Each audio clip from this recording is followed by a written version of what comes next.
پھر اچانک دروازہ کھلا، صدام حسین آہستہ آہستہ چلتے ہوئے اسٹیج پر آئے، اپنی کرسی پر بیٹھے، جیب سے سگار نکالا اور نہایت سکون سے اسے سلگا لیا۔ پورے ہال کی نظریں انہی پر جمی ہوئی تھی۔ کسی میں اتنی ہمت نہ تھی کہ نظریں اٹھا کر اس کی آنکھوں میں دیکھ سکے۔ سب کی دھڑکنیں جیسے رک گئی تھی، جبکہ صدام بے نیازی سے سگار کا دھواں فضا میں بکھیر رہے تھے۔ چند لمحوں کی خاموشی کے بعد وہ مائک کے قریب آئے اور بولے، کل رات ہماری سیکرٹ سروس نے ایک سازش کو ناکام کیا ہے، اور اس سازش میں ملوث ہر شخص اس ہال کی چار دیواری میں موجود ہے۔ یہ جملہ سنتے ہی پورے ہال پر جیسے سناٹا اور بھی گہرا ہو گیا۔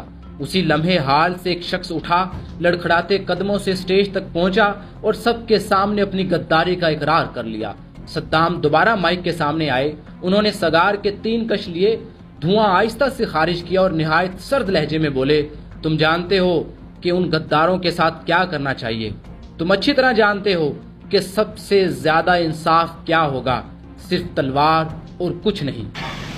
انتم تعرفون شنو اجراءنا ويا هيك اخوانا، لا شيء غير السيف۔ الفاظ ختم ہوتے ہی خاموشی کا طلسم ٹوٹ گیا، پورا حال تالیوں سے گونج اٹھا، لوگ نعرے لگانے لگے، سیٹیاں بجانے لگے۔ شاید وہ اپنی وفاداری ثابت کرنا چاہتے تھے، یا شاید وہ اپنی جان کی امان مانگ رہے تھے، لیکن صدام حسین پر اس شور کا کوئی اثر نہ ہوا۔ پھر انہوں نے سر اٹھایا اور انتہائی فیصلہ کن انداز میں کہا کہ جس کا نام لیا جائے وہ کھڑا ہو جائے اور اٹھ کر باہر چلا جائے۔ پھر دھیرے دھیرے دیکھتے ہی دیکھتے ہال میں سے لوگ باہر جانا شروع ہو گئے۔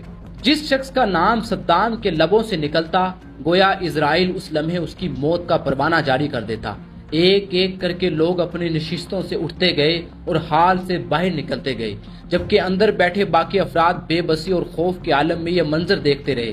اس کارروائی کی آڑ میں صدام حسین نے صرف مبینہ سازشیوں ہی کو نہیں بلکہ اپنے سیاسی مخالفین کو بھی راستے سے ہٹا دیا۔ اسی اجلاس کے بعد عراق میں طاقت کا توازن ہمیشہ کے لیے بدل گیا، اور یوں عراق کی تمام طاقت صدام حسین کے ہاتھ میں آ گئی۔ 1980 کی دہائی میں عراق عرب دنیا کی ابھرتی ہوئی طاقت بن چکا تھا۔ تیل کی بے پناہ دولت، جدید فوج اور مضبوط ریاستی ڈھانچے نے صدام حسین کو مشرق وسطیٰ کے طاقتور رہنماؤں میں شامل کر دیا تھا۔ وہ خود کو صرف عراق کا صدر نہیں بلکہ عرب دنیا کا قائد ثابت کرنا چاہتا تھا۔ اسی مقصد کے تحت فرانس کے تعاون سے اوسیراک جوہری ری ایکٹر کا منصوبہ شروع کیا گیا۔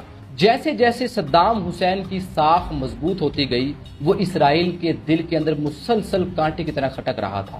اسرائیلی قیادت کے نزدیک خطرہ صرف ایک جوہری ری ایکٹر نہیں تھا بلکہ ایک ایسا عرب رہنما تھا جو تیزی سے طاقتور ہو رہا تھا۔ اسرائیل کو